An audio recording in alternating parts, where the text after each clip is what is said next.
দর্শক, আমরা কলারটা ডিজাইন করব, সেই জন্য আমরা দেখুন 2 সুতা করে পুরোটা সেলাই মারা দিয়েছি। তো সেলাই মারার আগে আমরা বক্রম পর্যন্ত এদিকে যেটা পাত্তি কাপড় রাখতে হয় এরকম, সেটা রাখিনি, একদম বক্রম সমান বরাবর কেটে ফেলবেন।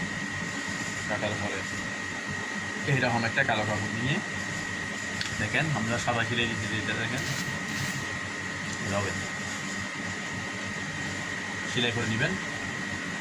এরপর দেখুন আমরা কাপড়টা এভাবে উল্টাইয়ে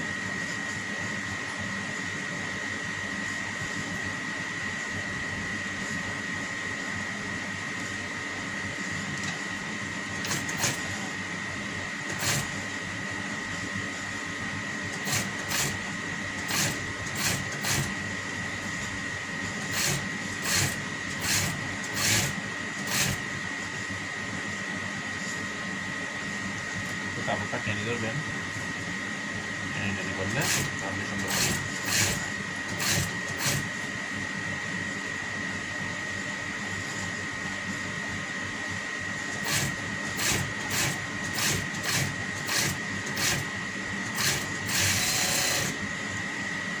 দর্শক দেখুন, এবার আমি বড় কাপড়ের মধ্যে দিয়েছি, এখন ভিতর থেকে এভাবে বাড়তি কাপড়টা এভাবে নিয়ে ফেলবো কেটে।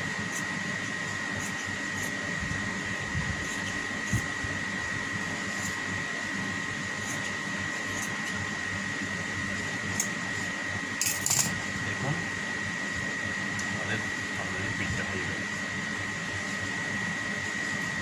এবার সেম নিচের কাপড়টা বসিয়ে সেম টাইম যেরকম আমরা কলার সেলাই করি আমরা এইভাবেই সেলাই করি।